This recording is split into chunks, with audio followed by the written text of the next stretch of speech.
Hey everybody, welcome to the Patty G Show. I'm your host, Patty G. Today we are here with Stephen Davis of FMM. We're going to talk construction, the golden triangle, not the Illuminati, the golden triangle of workflow.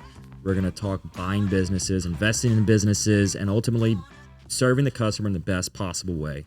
Before we get to that, I want to give a big, wonderful shout out and thank you to the amazing folks that bring you this show each and every week.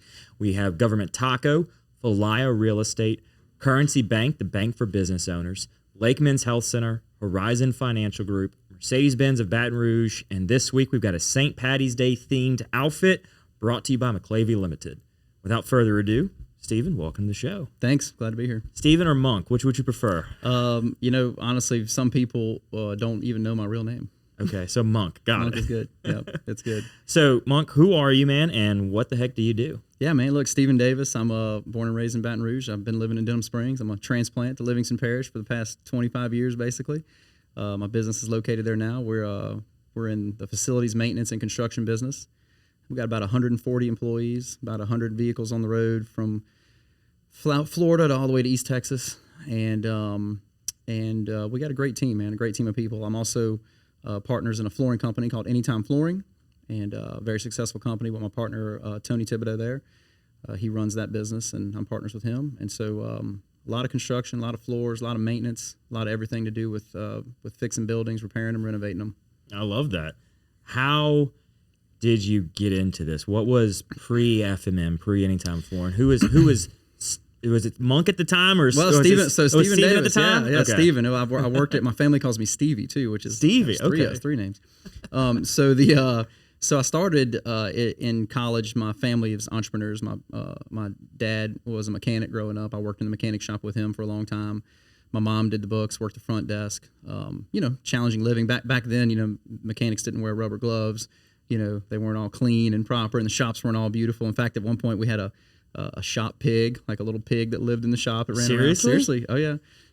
And we had a dog, a shop dog, because out on Florida Boulevard where the shop was, the dog had gotten hit by a car. So he ended up having to get his leg cut off. And my parents are big animal people, as am I. They couldn't bear to see that get him put down. So he was a three-legged dog, and his name was Stu. All the guys in the shop named him Stu for short for stupid, because he got hit by a car.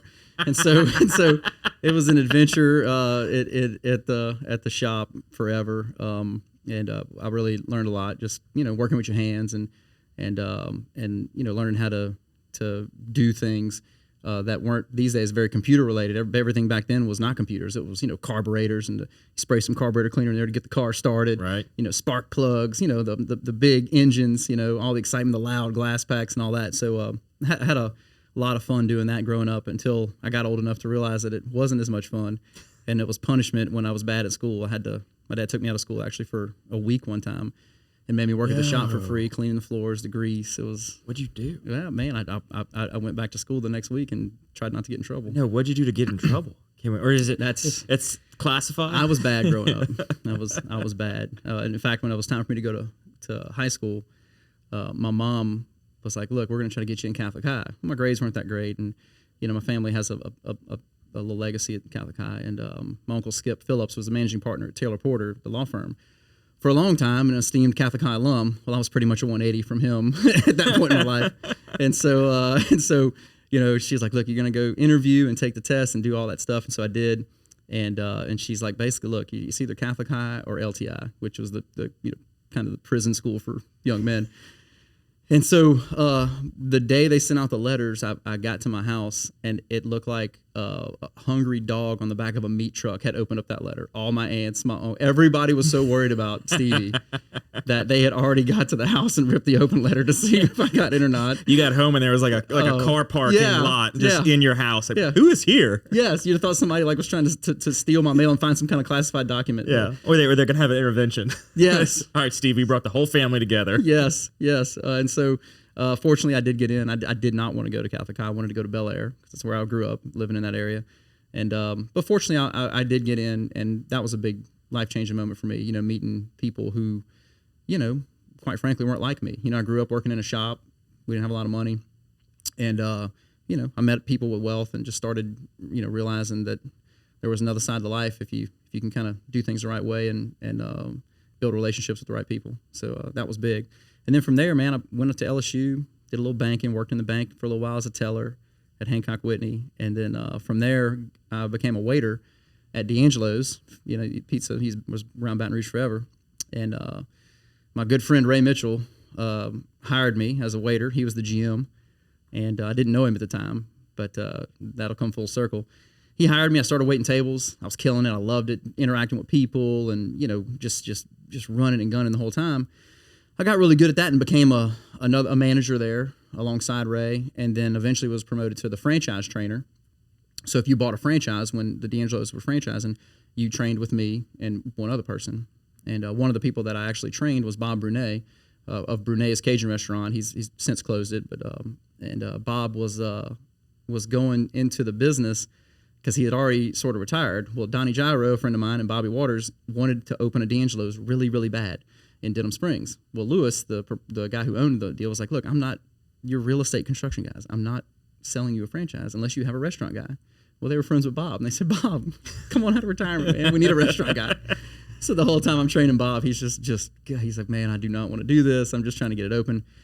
But Bob and I built a strong relationship. And after they were open for a few months, I called Bob. I said, Bob, would you want to get out? Because I really, I want to be an entrepreneur. Like, I don't want to keep working somewhere.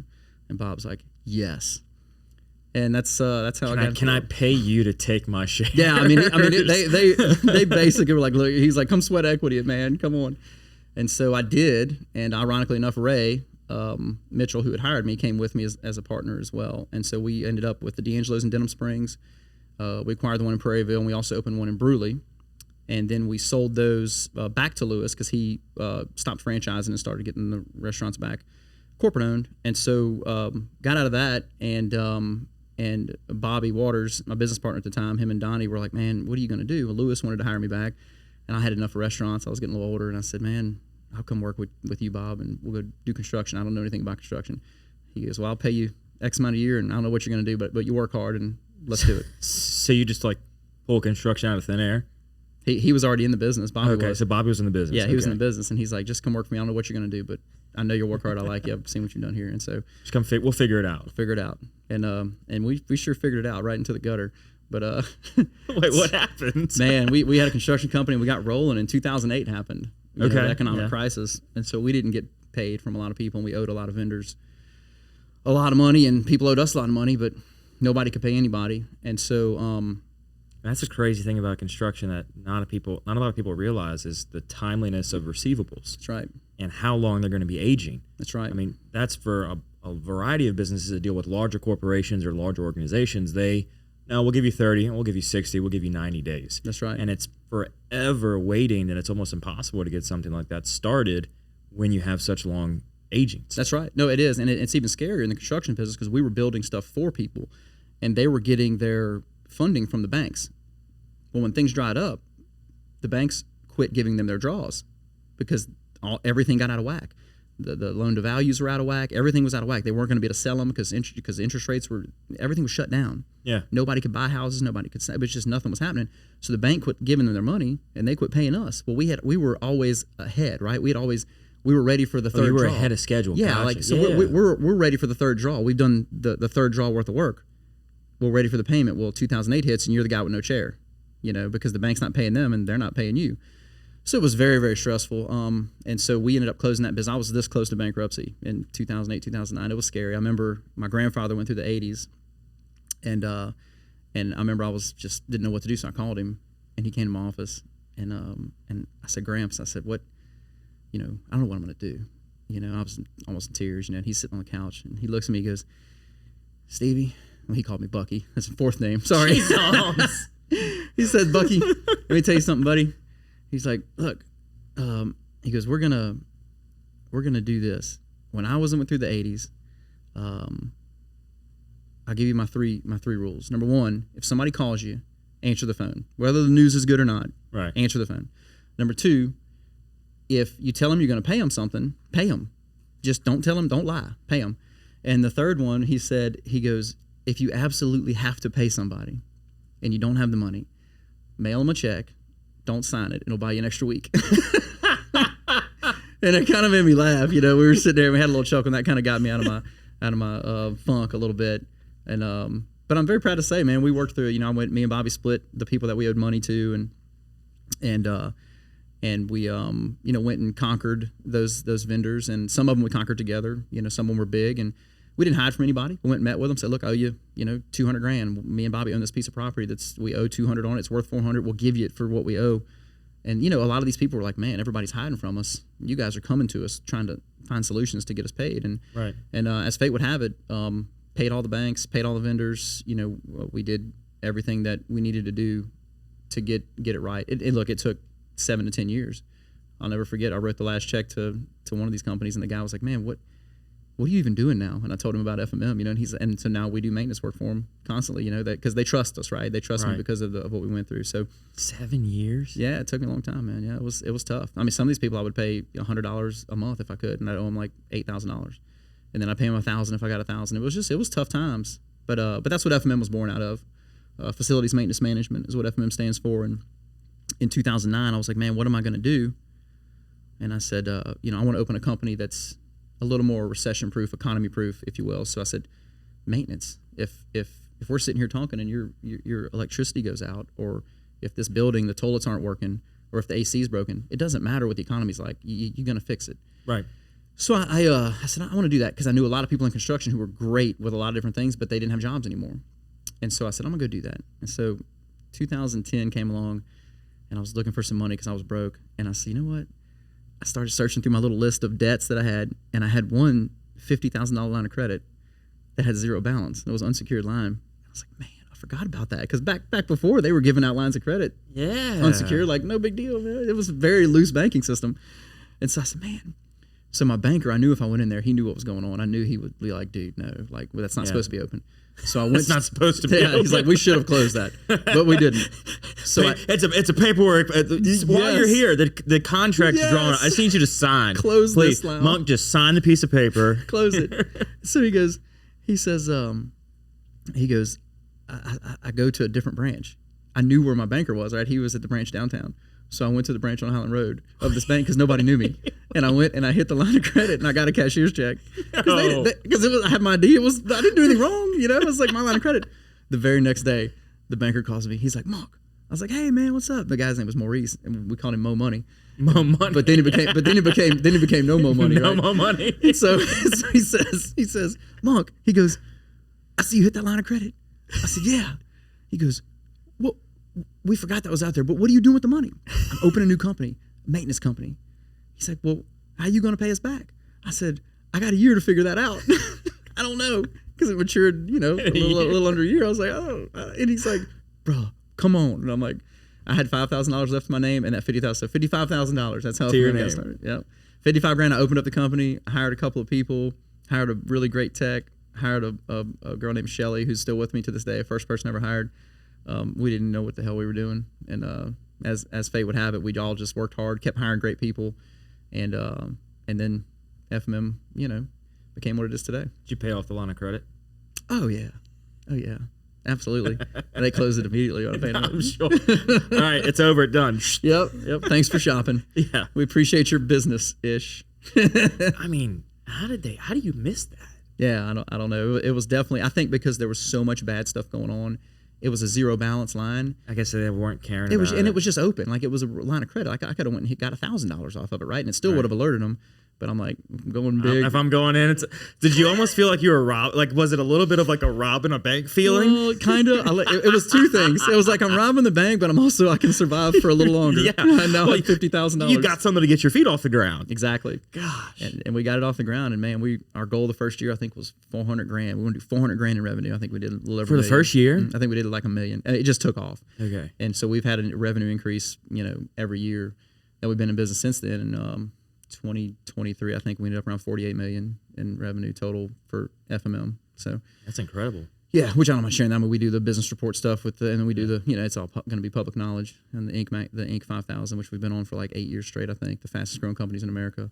That's incredible. It is. It's been great, and it's funny because we people are like, man, how you do it? I'm like, dude, I got a great team of people, and any business owner who's successful knows that at the end of the day, there's only so much one person can do. Right. So and your first hire came pretty quickly is what it sounds like. You stole from the bank, and then you immediately hired somebody. Immediately.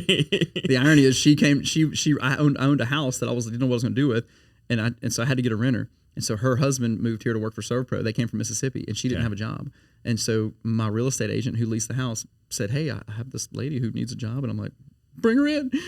And her name's Shelly Jones, and I hired her. And so we. So it was just it was a full circle of an economy. Yep. You would pay her, she'd pay your rent, and then it's full circle. Thank you. And I didn't have to lose that house. I didn't have to give it back to the bank. There you go. Well, there you go. Sold it, made some money on it. Eventually.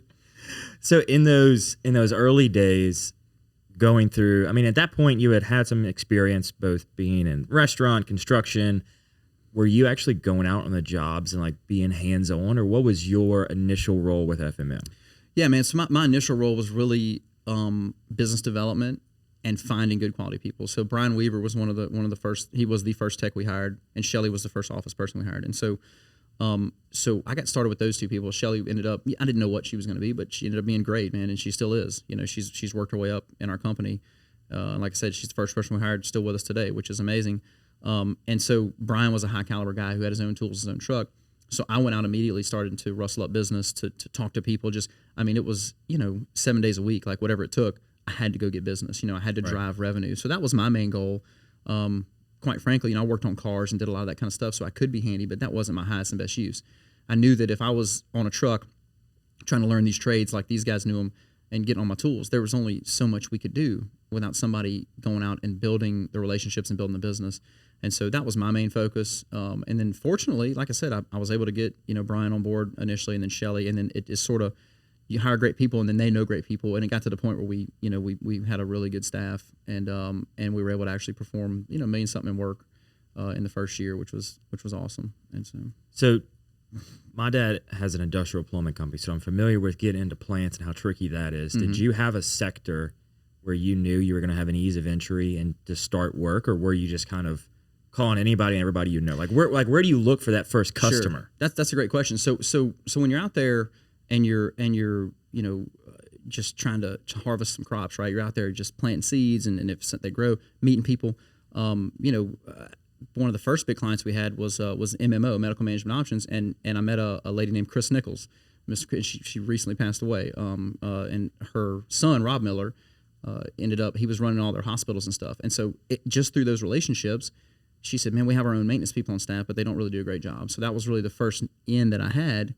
But outside of that, we would go do a little bit of work for, Mango's Volleyball. We'd go fix something at a restaurant, a small restaurant. We were doing small time stuff just to get going out there. But MMO was our first big entry into having, a good client that had multiple locations that allowed us to go higher and had a monthly recurring contract. But it didn't come because we were so specialized in that they did mental health hospitals. It didn't come because we were so specialized in mental health. It came because Miss Chris and Rob and I just established a good trusting relationship, and they knew that I would do whatever it took to try to make sure things were done right, and they gave me a chance and believed in me. So it was just business development, building relationships, and going that route, and hiring great people to perform the work. That was important. You got to deliver on what you're going to say you're trying to deliver. Yeah, and that was a big thing. I tend to, people say, "Man, overpromise and underdeliver." No, I want to overpromise and overdeliver, and the only way to do that in our industry is to have great people.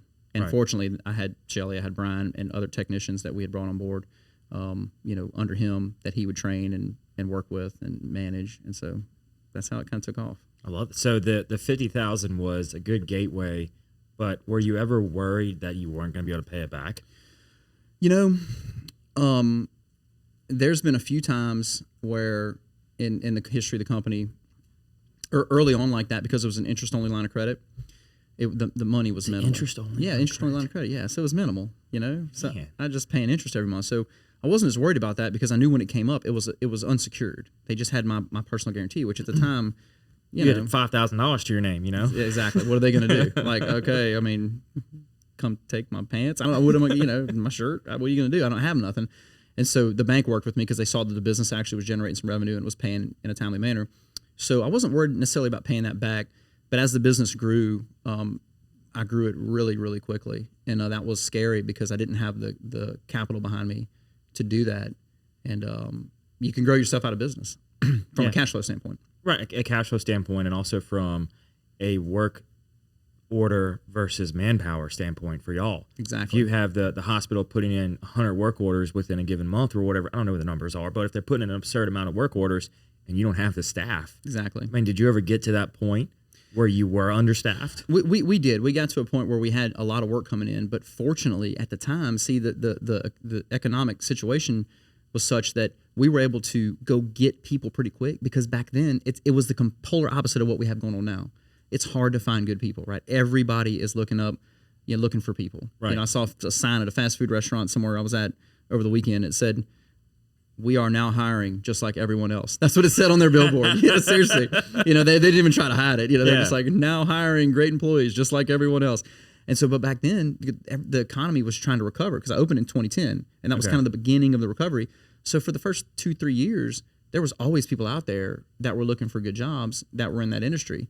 And so it really wasn't that big of a struggle. We just knew, hey, we got the revenue coming in. Hey, Brian, or hey, Robbie, or hey, whoever was working for us, who do you know? And they would bring in some guys, we'd interview them. And look, back then, I mean, we didn't have HR, we didn't drug test, we didn't do anything. Like, it was like, just, oh, cool, you got tools and you know how to do stuff. Let's go. You got tools, driver's license. All right. Yeah. You look, you're sober today. Great. Today.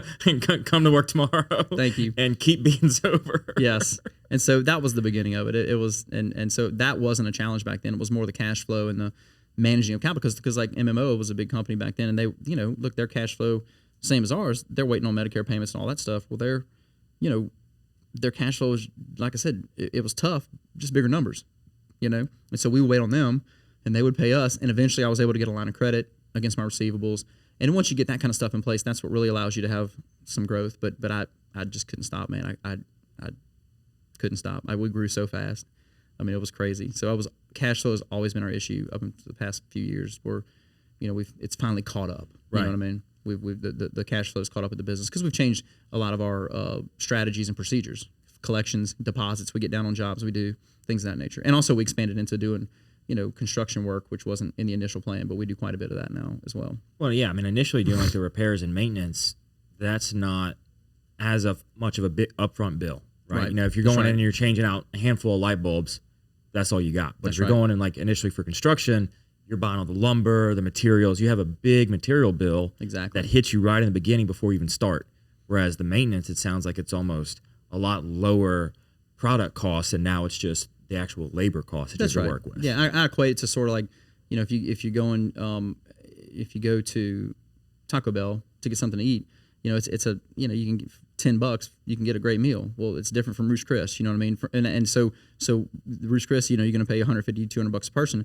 Well, the Taco Bell, you have to do a lot more revenue to get some good margins to make that good money. You're still, I love those industries because they get paid instantly, right? They don't have to wait like we did.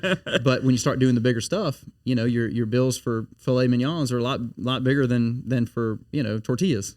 Yeah. And so as we started doing construction, it helped with our ability to grow, because of the when we would get payments, they'd be nice size payments.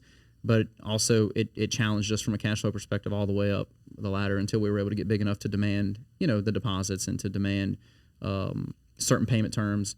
We have a whole collections department now. Back then I was the collections, and I'm not a controversial guy to be like, oh, can you please? Yeah, we got an office manager at the firm, and heard moving on to collections was the best thing, because you know your strengths, know your weaknesses. That's my weakness. Yeah. Can't call somebody and be like, hey, so listen, 100%. There's this bill. We don't have to talk about it. It's just pay it when you can, please. When you can, preferably today. Yeah. But if not, I understand. It'd be great if it would be. I'm on my way to your office. Can I pick it up in 5 minutes? Right. Otherwise, I'm probably not going to be able to pay my employees. Yeah, I hate to say that, but I don't want to put any stress on you. Right. Yeah. No, I totally get that. Yeah. And were you even at the time you went into the construction side, you expanded into that? Mm-hmm. Was the maintenance doing so much so that you had a little bit more comfort? I mean, because if I'm going into the field in which I lost, because ultimately in the 2008 you had to close down the construction business. I mean, you're returning to the battlefield where you lost. Right. What was that like?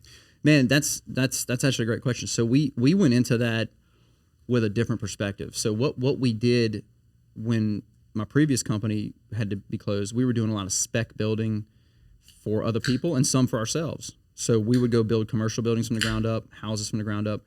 what we were doing at FMM, we would do renovations, commercial build outs. We weren't taking the risk of the ground up construction, having to manage that, and put together hard bids and compete for bids. A lot of it was direct hire, negotiated work, and we could self-perform some of it. You see what I'm saying? Because we had maintenance techs. So if our techs, if we were busy in the field, but we had some slow days, we could have our techs go out there and do the sheetrock hanging and, do some of the framing, things of that nature, right? And so we didn't jump back into the same construction as we had before. We got into the more renovations, remodels, stuff like that, and that still rings true today. I'm not going to compete. You're not going to see FMM on a bid list bidding against, Lemoyne and Womack and Arkell. In fact, those guys are clients of ours. We do some work for them as a sub just to help them with punch lists from time to time, but we don't go bid that big competitive bid work. We have clients all around the nation. We actually have gotten into some pretty massive apartment renovation work, and so it's gotten that's huge. It's huge. So we go in and it's very low risk. Yeah, because we're doing floors, paint, cabinets, appliances, light fixtures, plumbing fixtures. No real construction per se, and then we'll renovate the exteriors as well if they need it. But we go in with our super subs, and they just travel with us around the nation, and it's become a big thing. Our facility services has expanded, like I said, from Florida to East Texas, basically the South, the Gulf Coast region. But the project stuff we've gotten kind of in a niche, and we're working for some pretty big national and international firms renovating their complexes. We just started one in Seattle this week. So how do you when was the point in time where you crossed state lines? So that was probably about 2 years ago. We one of our clients we were working with here at a big apartment complex on Southern's campus, they're out of New York. We built a great relationship with them, and they're like, "Look, y'all interested in doing work on state?" I'm like, "All right, maybe." That's a big risk. It's a big risk, and so our team got together. We talked through it. So man, we can manage it. And so we went and took a $10 million job on in Tallahassee, Florida, on Florida State's campus. Big exterior, interior renovation. We started just doing a great job, communicating well. Again, great people, right? Right. I would deal with the high ups every now and then, but my team was dealing with their team. Great people, guys that had kind of been, grown from within, that had been with us for 6, 7, 8, 9 years, that were learning the processes and understand how to treat the customers the right way and do the right thing. Starting that, next thing you know, they're like, "Oh, we got one in Kansas, K-State's camp or Kansas's campus." I'm like, all right, and like, all right, now we're doing one from a College Station. So now now we're in Canton, Ohio with them, North Carolina, South Carolina, and now we have 3 or 4 other clients similar to them because we started marketing that specific trade, I'll call it, traveling around doing apartment renovations and clubhouse renovations, and we started going to the big National Apartment Association conferences and setting up booths, investing a lot of money there. And it's really paid off. That's where we got about $10 million in work going on in Las Vegas. About to pick up some more in Reno. About to sign one in Colorado, North Carolina, South Carolina, Florida, Mississippi, Alabama. It's starting to really. Yes, it's like trickling around the nation. Yeah, it really is. So, and y'all went from contractor level to now being a sub for a main contracting organization, or what's the relationship there? So on the jobs nationwide, we're the prime. We do everything. But we have a plumbing department and an electrical department that we do sub work for other contractors here in town. So we've done more, like, for example, we have some big plumbing projects going on with Womack Construction. We do our flooring company, which is a separate LLC, but the flooring company does a lot of work for Lemoyne, for Womack, for Block, companies like that. So we have to be very careful because sometimes if they don't know me or Tony, my partner, well enough, sometimes they like, wait a minute, FMM's a general contractor. Do we want to do business with them or with Anytime? Are they a competitor or not competitor? Right. I imagine it would get complicated at some point. It was tough for a little while, but until people realize that we're doing work that's just not what they do. They build ground up stuff. They do competitive bid stuff, and we're not in their market. And it didn't take a long time for them to realize that, because when they would go to the pre-bid meetings, everybody gets a copy of the pre-bid list, and you see every GC that's on there. You're not going to see FMM on there. Gotcha. It's just not what we do. And so that really has kind of dust has settled on that. So it's worked out well. So we're still doing work for a lot of the bigger GCs, but as a sub, whether it's flooring, plumbing, or electrical. So for the renovation space, you would be the GC, correct, working directly with the customer. But if somebody's looking for a ground up, then they're going to work with the GC, who then could work with you. Exactly. So if somebody called me and said, "Hey man, we want you to build a ground up apartment complex in, wherever, Mississippi or whatever," yeah, I mean, it's not what we do. So what we would do is reach out to one of our partners and be like, "Hey, would you be interested in and being the GC on this and bidding it, we can be kind of your partner and y'all can take the lead because we don't do that. So and like, what's to get it for the people listening? What's the technical difference between those? Between being the GC versus being the sub? Yeah. So being a general contractor, you're responsible for everything you do on the job. So for example, in Seattle, we're the GC. So the client talks to us. We're responsible for the entire scope of the project, right? Doesn't matter who we hire to do the work, whether we're doing it with our own people or subs, or they don't care. They have one neck to choke, okay? Whereas being a subcontractor under a GC, that GC is responsible for everything, and we're just part of the 50 subs or however many they have underneath that GC. We're just part of that team.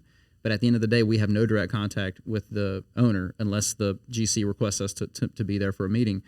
They deal with everything, and we work under them as a subcontractor. So you basically have a general contractor relationship, which FMM has on multiple projects, specifically the renovations and rehabs nationwide. And then we also participate as a subcontractor, which we work under GCs on jobs. So that's the difference between those two relationships.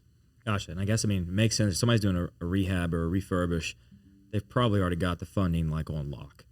They do, and so when these big apartment companies, like I said, the ones we deal with, none of them are small. They're massive companies.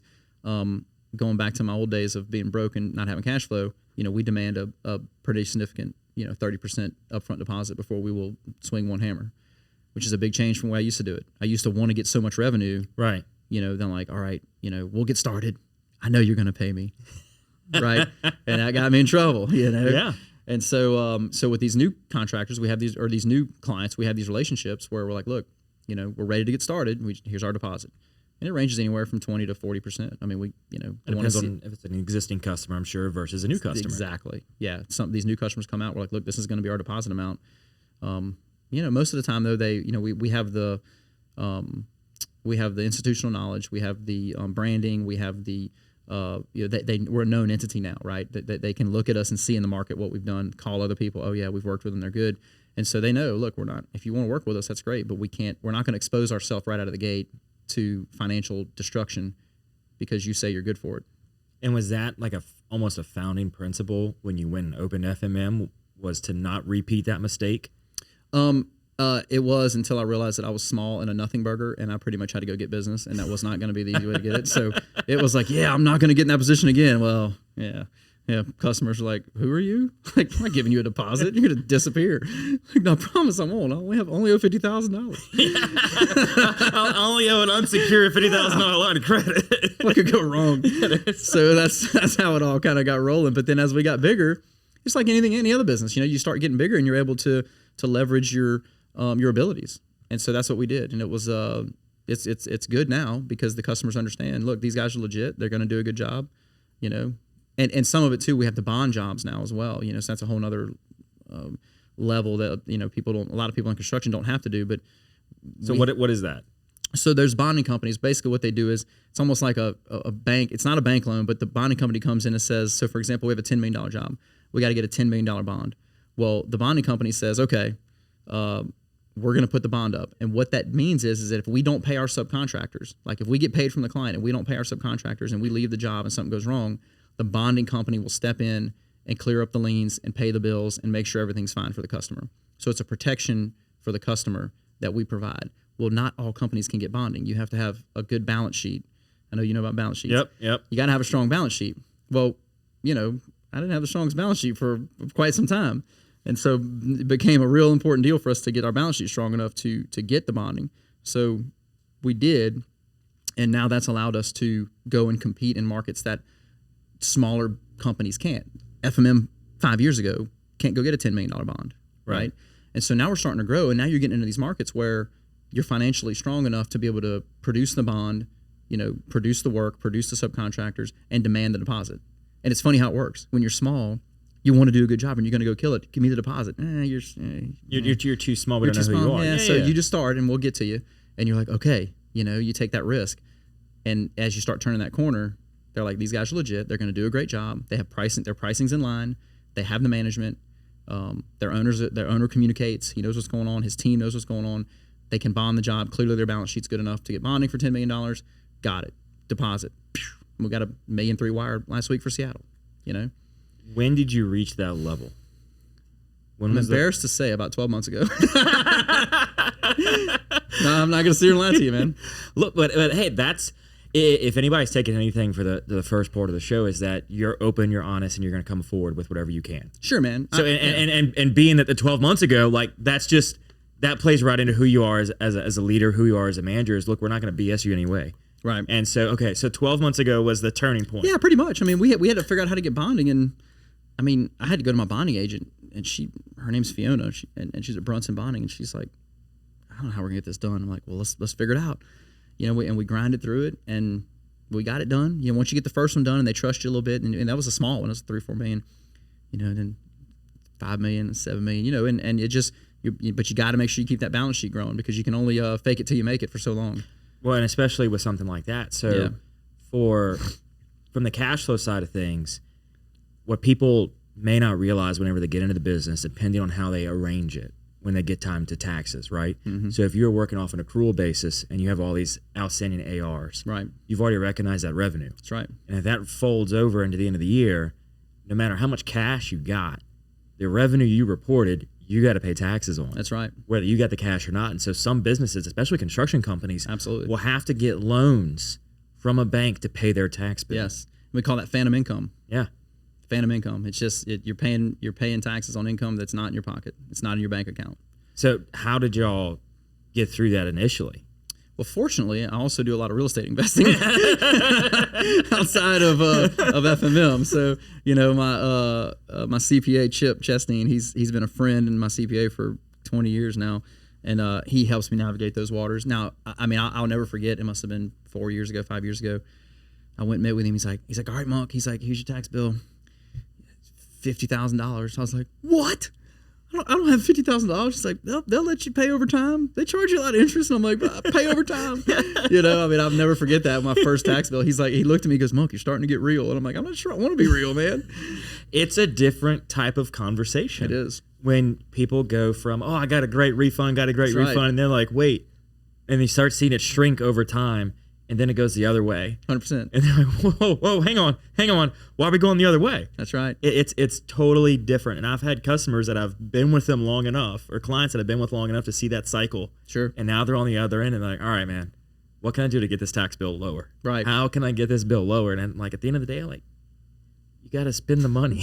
Well, there's two things that go into that. I've learned, right? You do got to spend the money. But another thing, some of my, and look, fortunately, I've had a lot of people help me, man. I mean, a lot of people help me. A lot of wealthy people in Baton Rouge who just, came up the same way I did, or were already wealthy and they're just good people, and coach me and helping me learn things that when you come from, a place of not a ton of wealth, you don't understand some of these methods. And so they help me a lot. But also, tax planning. You gotta have to pay it. So, one of my buddies is like, man, you need to start paying quarterly taxes. I'm like, what? Crazy. Now this year I'm like, I need to pay quarterly taxes. It's just one of those things where once you get punched in the face with a huge tax bill, it's 6 digits. It's very unpleasant. It's a game changer because you think you're running so tight whenever you're managing your cash flow. That's right. And you never see a 6-digit number sitting in your account for the most part. That's right. Otherwise you pay it in for your tax bill. Because you're trying to constantly grow, and that growth phase is so hard, especially when you're profitable and you've got massive AR. Right. It's so hard to then grow because every March 15th, from a company standpoint, if it's a company offside your personal return, you're like, oh, snap. That's right. I've got a bill to pay, but I'm waiting on cash to come in. But every dollar I get, I'm investing it back into the company. But sometimes it's not deductible. Mm-hmm. And so then you just get backed up to a wall. And I had to have that conversation with my wife a couple years ago. I'm like, hey. We gotta pay. Babe, this Patty G show's killing it. We gotta pay some taxes, baby. I'm like, we gotta start paying some taxes. She's like, but no. I was like, well, it's how it works. Stop making videos. I'm like, it is what it is.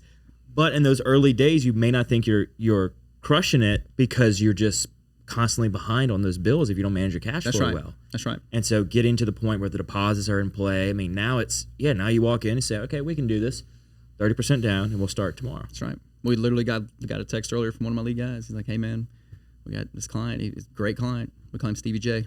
Stevie J just needs us in Arlington. I'm like, when? I was like, how much? He's like, $2.5 million. All right. When's he needs to start? ASAP. Yesterday. All right, send a deposit. Put it in the tax account. No, but it's been good, man. So we've had a lot of success there, and we're continuing to grow. I expect this year to be another Another good year. Another growth year. Every year has been, and it's challenging though. I tell any entrepreneurs, and one of the things I'm trying to do now is work with other entrepreneurs, young guys who want to learn, because so many people help me.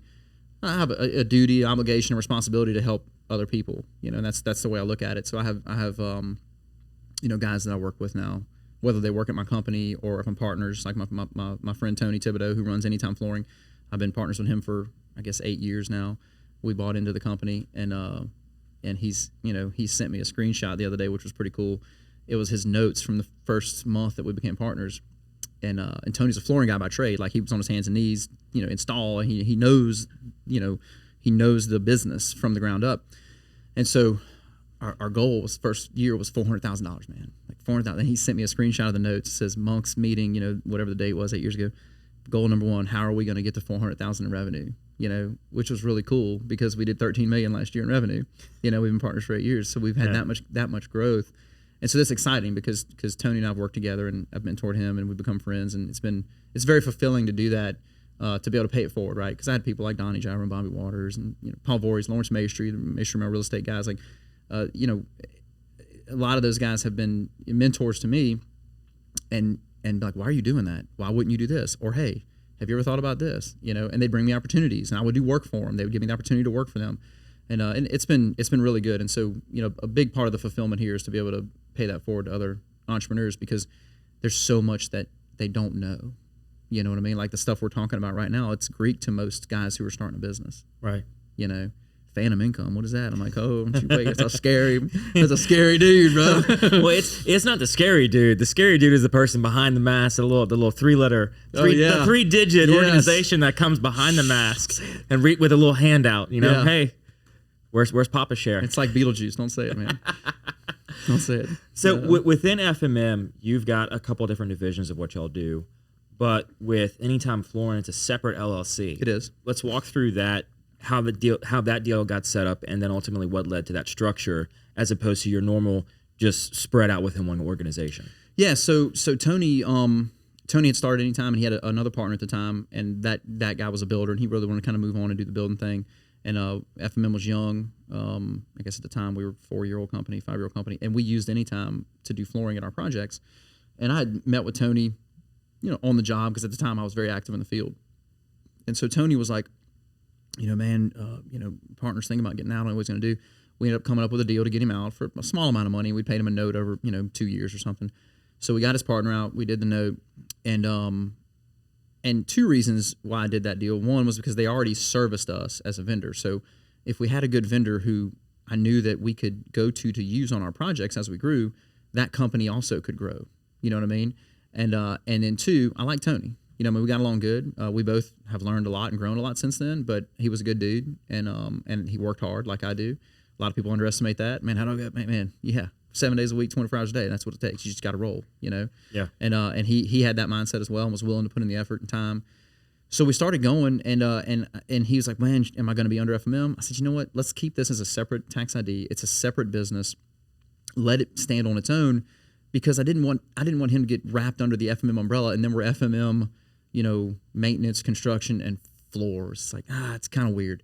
Let's leave it here. And Tony wanted to be, keep his 50%, and he wanted to be his own entrepreneur, which I totally respected. So that was the decision that was made, to keep it that way. And what was cool about that is that FMM grew. FMM owns the 50% of Anytime.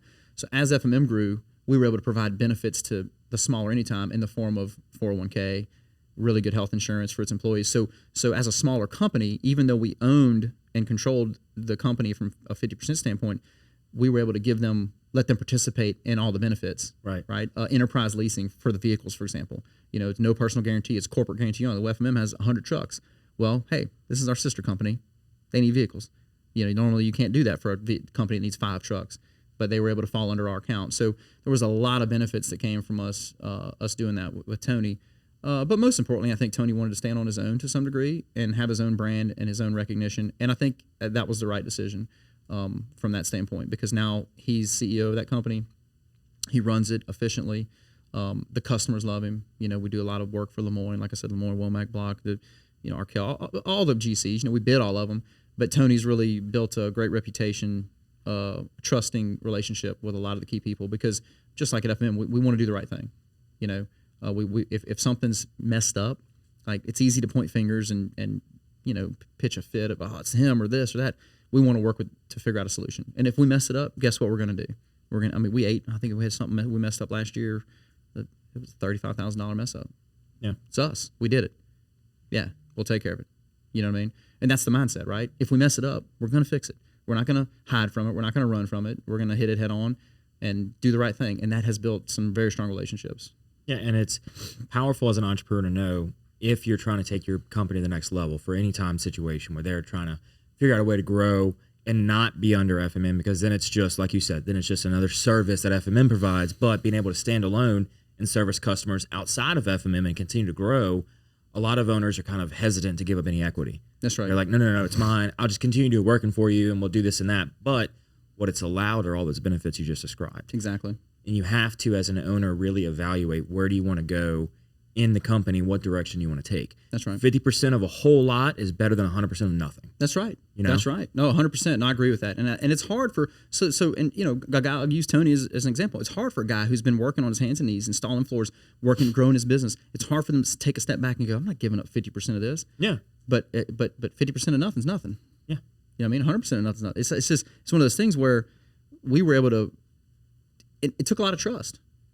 You know, we met and Tony was like, all right, man, you know, let's do it. He's like, I believe in you and I trust you. And that could have went bad for him. But in business, man, you got to be willing to take some risks. And as an entrepreneur, we have a higher risk tolerance, right? We're open to more risk than most people are. Totally agree. Your normal people who are within a 9-to-5 or a typical W-2 job, they are very hesitant to sit down across the table from somebody where they're saying, I'm going to take 50-50, or even worse, we're going to do the deal. I want 60 and you get 40. Right. And them being like, I don't know. I don't have control. I don't have this. I don't have that. They're much more hesitant. We're an entrepreneur.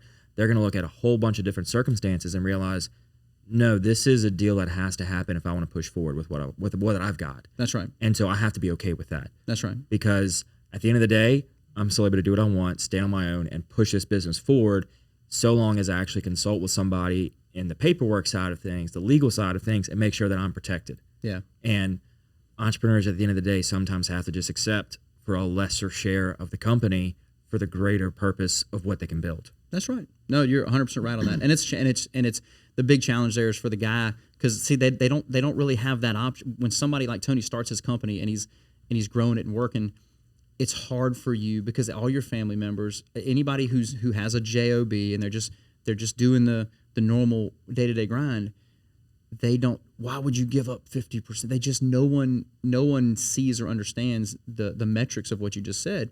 Of, hey, you know, okay, Tony, our goal was $400,000 the first year. You know what I mean? We did 13. We did $13 million. That's a lot of floors, right? It was a whole lot of floors. 8 years ago, we wanted to do $400,000, and so people don't understand that. They get so caught up. It's human greed. They're like, oh, this is my business, and I'm so proud of my business. But I will say this. I think the reason that is challenging for people sometimes is that if you get somebody who is malicious or who has ill intent, then you know it really can tarnish. And there's stories like that out there. Hundreds of them. People that just strong-armed, they just malicious intent, don't do what they say they're going to do. So there is risk involved in that, and I respect that. And a lot of it depends on where the person wants to go. Tony wanted to have a life that no one in his family had ever had before. You know, he wanted to to be able to make a certain amount of money and be able to do things in his life that no one in his family before him were able to do. And you know, he felt like this was a good opportunity for him, and he trusted me, right? Right. And that was the big thing. And I take that seriously. Not everybody does. You know, somebody puts their trust in you and says, "Look, I believe in you, man. I'm excited about doing this, and I believe in you, dude." That's huge. That's huge. And the entrepreneurs that want to keep everything within 100%, they may have that 400,000 goal and may hit 404 or 440 in the first year, be super excited, and then only push for 600 the next year. That's right. But if you have a partner and they come in and they're going to push you, they're going to push each other. So that 400 turned into whatever it turned in the first year, several million, and like, oh my gosh, now it's leaps and bounds from where we can go, because you get to that point where as a sole proprietor, you may hit a cap. Yeah. Where you're comfortable with going. And so if you're stuck in that comfort range, he could have stopped at like 4 million. Been like, nope, I can't Yeah. I can't see myself managing more than this, even with a great team. As the only owner, there's too much at stake to get beyond that. But if when you bring in that other person, another party, and you then sit across the table and you're all both like, well, if your max effort's 4, my max effort's 4, now this company can get to 8. Mm-hmm. And then we can continue to grow from there. Exactly. And I think what's really important for entrepreneurs to understand is that for me, there's 2 things. You can have a business and you can grow a business, right? And if you have a business, there's absolutely nothing wrong with that. What you just said, if that guy gets to $600,000 a year and he can live the life he wants to live, right? He can, and I tell people success, he can be successful. People are like, what is successful? Well, the average Joe is like, man, successful is being rich. But man, that's define rich. Right. Define rich, right? And so for me, what I do with my entrepreneurs I work with, and I did with Tony recently, and I've done for myself recently, is you got to put together a life plan. Like, what do you want out of life, right? How much income do you want to make? What do you want for your spirituality, your giving, right? Your charitable giving. What do you want for your kids? How much time do you want to spend with them? How much travel do you want to take? What kind of relationship do you want with your wife? There's all these things that you want to have success in, whereas the average American gets so caught up in seeing these videos, these guys have all this money stuff. Man, dude, those dudes are successful in the financial side of things, and there's a lot of people that have financial success who are failures in every other aspect of their life.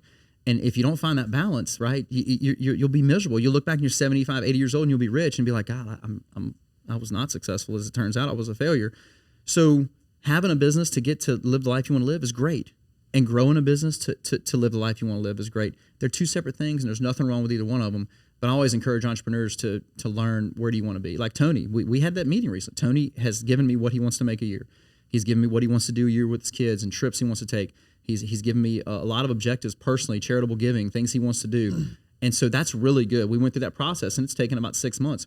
Now that he has that, just like I have it for myself personally, I know where FMM needs to be for me to be successful, and Tony knows where Anytime needs to be. Mm-hmm. So then you can take that, because those things have to run parallel, right? You can't have them crossing, because it's a crash. You're going to have destruction in your life. You're going to have a terrible crash if they're not in sync. And so that's been a really important lesson for me that I've been able to pass on to other entrepreneurs I work with. You got to have that balance in life, because when I was coming up, people were like, man, Monkey's going to be, he can be 100, 200, he can be that guy, right? And I was like, damn right I can. He's gonna far exceed everybody. I'm like, damn right I am. And look, man, I started looking around and spending a lot of time with a bunch of very wealthy people, and it just wasn't me, man. Like, I love the money and the jets and all the things they had, and could I have all that? Absolutely. But what would I sacrifice? I'd sacrifice really who I am, right? Which is my family, my friends, going out and taking my boat out, teaching my son how to drive a boat, coaching 4th grade basketball, which I just got done doing. Yep. Debilitating, I'll say it, but yet fun. And so doing all these things, that's worth more to me than saying that I'm worth $100 million, $200 million, and sacrificing that portion of my life to achieve a level of financial success you can't buy that. No, and you can't. People say money can buy happiness until they get it and they realize what it comes with. That's right. And then you recognize everything you left along the way, and you have to do exactly what you said. Find that self-awareness of what you actually want out of life. Define your success, and don't tie it to a certain dollar figure. Figure out what activities, what experiences that you want to define as, if I'm successful, if I'm home every night for dinner. That's successful for some people. That's if right. I'm not working on the weekends, that's successful. That's right. Not, if I've got a jet, 3 houses, whatever else it is. That's right. Because half the time on social media, they're renting that stuff. Exactly. They're building this false reality and hyping everybody up to then want to follow them, and then they get to that level. But it's a false reality, and you're not seeing everything behind the scenes. No doubt. But for that family person who says, I want a family, I want to be able to stay home with my kids, I want to be able to work remote even, and just a couple hours a week and make enough money to pay our bills, that's successful. Sure. You don't have to be worth all these numbers. That's right. Success should never be tied to a dollar figure. It should be tied, what do you want to get out of your life, whether it's experiences or time. Mm-hmm. Because time is the only asset nobody's getting any more of. That's right. You don't know how much you got either. Exactly. You know what I mean? So it's been an adventure, man. Like I said, I've come full circle on that deal. It was, for me for a long time, it was the crazy wealthy, and man, it just, if you really look back, the perspective on that changed, and it changed my goals. Now, I mean, look, people say, what are your financial goals per year to make? And like, those numbers are probably people are like, wow, that's crazy. But it's nothing compared to what it used to be, because that's what's going to bring balance into my life. You know what I mean? For what I want. And that's what I try to tell people, dude, there's nothing, like I tell Tony, dude, we don't have to do 50 million a year at any time. What is going to make Tony's life great, man? You've worked your ass off. And we put that down on paper, and we know what the number is for any time to do, for Tony to get where he wants to get, and for us to be successful. That's success. The fact that a guy has come from nothing, working on his hands and knees doing floors, and built this unbelievably great flooring company, and it's going to be perfect for his successful life, right, as a whole. Right. You know, and that's what it's about. And so it's been fun. And FMM is interesting because it's going to get to a point where I'm going to eventually not be the CEO and just be the managing partner and bring in other people that they can grow. If they want to grow it to the next level and achieve levels of success for themselves, I'm going to help them and do it, but I know where I need to be. And that's, you know what I mean? And it's that level of self-awareness that's so important to get. And the sooner you get it, the better and happier your life is going to be. I totally agree, man. I got a commitment on a certain amount of trips, things I want to do. I'm super pumped, man. Like me, like I'm going camping with my son on Saturday, for Cub Scouts. Like it's just, and stuff like that that's success. That's right. For me, that's success, right? And if I wanted to be 100, 200 million, it just, you can't do that kind of stuff. You got to be grinding 6-7 days a week minimum. And I did that for a long time, but I'm pleased with the direction and where we're at so far. And just like I said, we got a lot of great people that have helped us get here, and I hope that they can continue their success as well, as the company continues to grow. Absolutely. So as we kind of start to wrap up the show, Monk, we have 4 questions we like to ask everybody. Sweet. So the first one is, what is something you did as a kid you wish you could still do today? Man, I wish that every day when I got home, I could go shoot hoops in the park. And I grew up by Bel Air, so it was an interesting group of people. But it was fun, man. That was a big thing for me. I loved basketball. Wasn't that great. I'm not tall, clearly. And look, it was, but I'd go play with a different, in that neighborhood, we had a great mix of people, nationalities, you know what I mean? And, and we would just play basketball, man. And we loved it every day when I got home. And now, unfortunately, if I said I wanted to do that, my knees would be like, "Hey, bro, you're not doing that." You can do it one day. Yeah, I was coaching 4th grade basketball, and I played with him for a couple days, and I immediately went to the knee doctor, and he's like, "Bro, you're all right. Just chill out with the basketball." Right?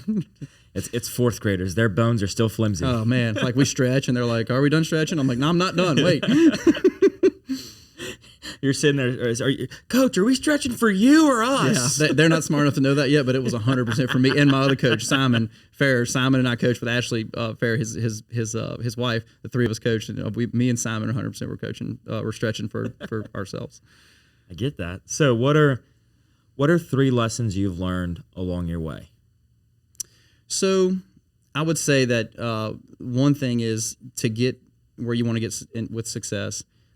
You absolutely have to do 10 times more than you think you're going to do. And I'm a big fan of the 10X rule, the Grant Cardone. I'm a big fan of that. I didn't learn it a long time ago. Actually, after the fact, I started listening to him. Like, that's how I got where I got. I didn't even know what 10X rule was, but that is how I went from where I was to where I am today, was doing 10 times more than anybody else was willing to do, and just really busting it. So that's super important, number one. Number 2, I would say treat people well, treat people with kindness, treat them with respect, do the right thing for your people, not only your employees, but the people that your friends, your family. It's hard to spend time and focus on that. And oftentimes entrepreneurs, as you grow a business, you get so caught up in it that you lose sight of other people's needs from you as a friend, as a spouse, as a son, you know what I mean, as a sibling. And so I would say treat people right. And the third thing I would say is and I think I hit on this earlier, is if you have to pay somebody and you don't have the money, don't sign the check. It'll buy you an extra week. I had to throw that one in there, man. It's so creative, and my grandfather is such a funny dude. The stress never got to him, and I guess that's probably the point with number 3, is that, look, there's a lot of stress, and my grandfather always had a way of making it funny. And the reality is he would do that, right? And if in the 80s he would really do that, but you can't let the stress eat you alive, right? Because then you start having negative self-talk.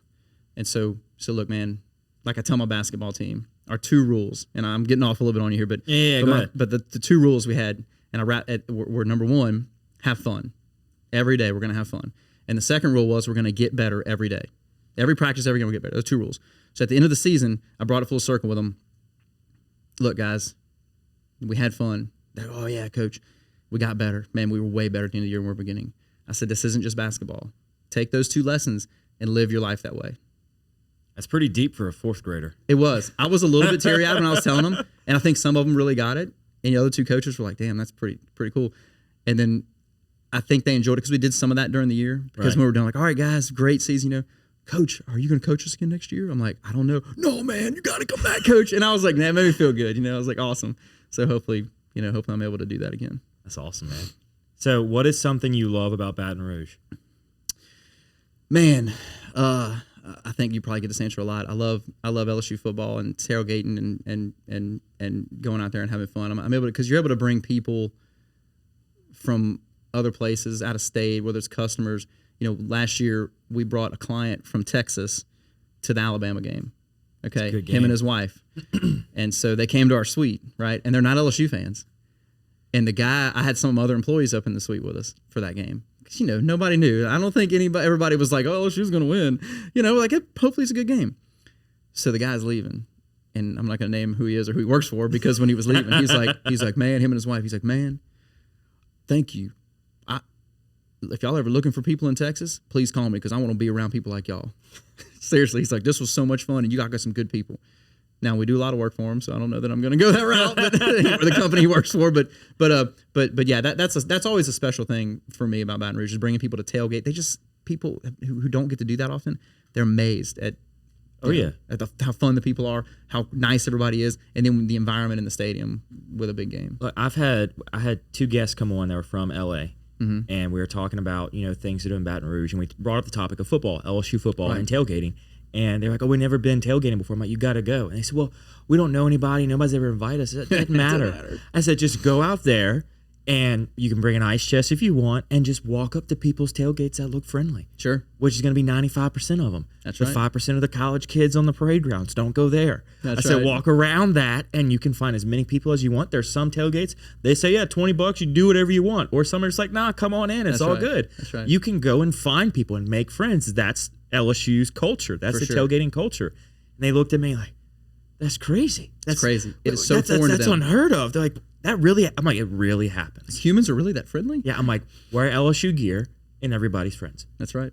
And that's just at the root of it. That's what it is. That's right. And what I love too is that in our suite we'll have people from other teams, and even at our tailgates, that we go to. And I love that it used to be kind of bitter, people doing all kinds of crazy, but it's really softened up a lot, that everybody understands, hey man, we're here to have fun and root on a bunch of teenagers playing a game, right? And so I love that though. That's a lot of fun, and I love bringing people, especially people that have never been.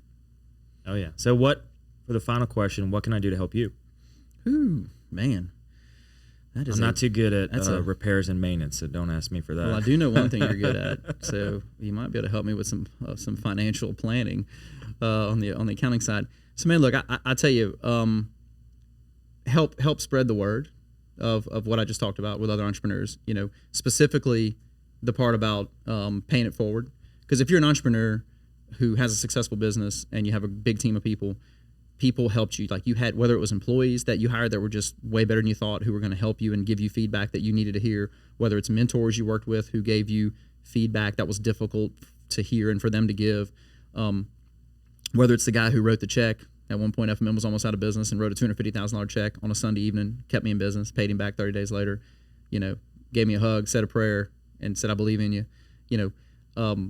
All those things that have happened to help our business get where it's gotten, those are things now that I have a duty, obligation, and responsibility to pay forward to other people that deserve it and that really want it. And so I would say, when you do meet other entrepreneurs and you do interviews and you do talk to other entrepreneurs like me, that you make sure they don't forget how important it is to keep that trend going and to pay it forward as it relates to helping others.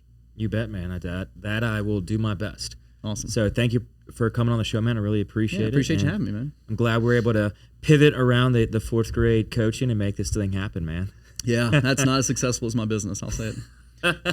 But just being there and helping them, man, that's a success story. It was. That was no doubt a success story. Absolutely, man. Well, thank you so much for coming on, Monk. Appreciate it.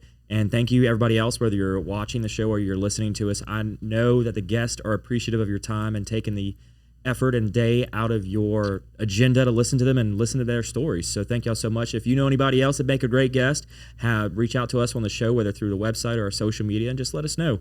We're always open to having great entrepreneurs on the show. And thank you also to the amazing sponsors that make the show possible each and every week. Hear a little bit more about them right now. Sell your home for a $399 flat fee with Falaya. No, seriously. Falaya will list your home on the MLS and help you get all the way to the closing table for as little as a $399 flat fee. Our online platform is insanely easy to use and will save you thousands.